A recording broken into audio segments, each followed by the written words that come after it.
Pag wala kaming pasok, may naka-assign na siyang trabaho sa amin sa bahay. Sino? Kami. Sa bahay, diyan Oo. mo. Magdidilig. Ay, oo, noon. Oo, totoo yun. Oo. Tapos gigising ka dapat Oo. maaga. Maaga. Oh, ba't pati lupa, no? Dinidiligan. Kaya sa akin.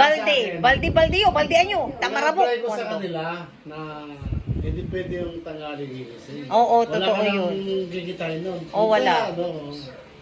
Kaya parang tamad ka ng maglinis Oo. nun eh. Wala na. Wala ka nang magagawa nun. Dapat 7, pinakamatagal is 7. Tulog ka na ng 7. Oo. Okay, matulog kang Kaya tanghali. iba talaga yun noon. Oo. Kesa ngayon. Noon gigisingin kami 6. Pero Oo. patutulugin kami ng after lunch. Pagkatapos mong kumain ng tanghalian, matulog ka. Hindi ka pwedeng lumabas. Hindi kayo, ano si nanay? Kapit kaya ng saman. Oh, Ubugaw piling. yung takas ka. Itatasag basin. Ay, tsaka ayaw ni Ma. Marumi talaga. Ayaw niya. Doon kami natuto sa kanya. Ayaw niya ng makalat, ayaw niyang marumi. Wala, pakukurot ka. Pakukurot yung gawa mo ha. Kukurutin ka. Pero nagpapasalamat kami doon. Kasi kung hindi niya tinuro yun, di makalat ang bahay ko ngayon. Minsan wala kang diskarte. Ah? Wala kang diskarte. Si ako? Oo. Bakit?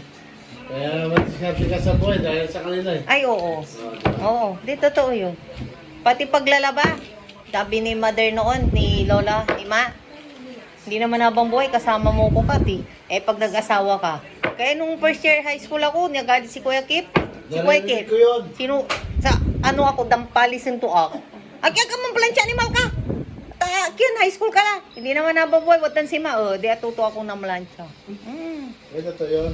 Di pero totoo naman talaga High yun. school kami, pag-akyat namin ng first year, hindi kami pinaplansyahan ng nanay. Wala na. Kanya-kanya kami. Pati luto almusal, walang luto almusal. Kayo ang magluluto. Naligo nga ako.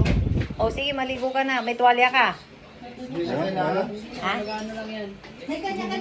May kanya-kanya kami ano. Pamuna. Tuwalya. Pwede ako, pwede. Dami pwede rin. Ay, labag mo na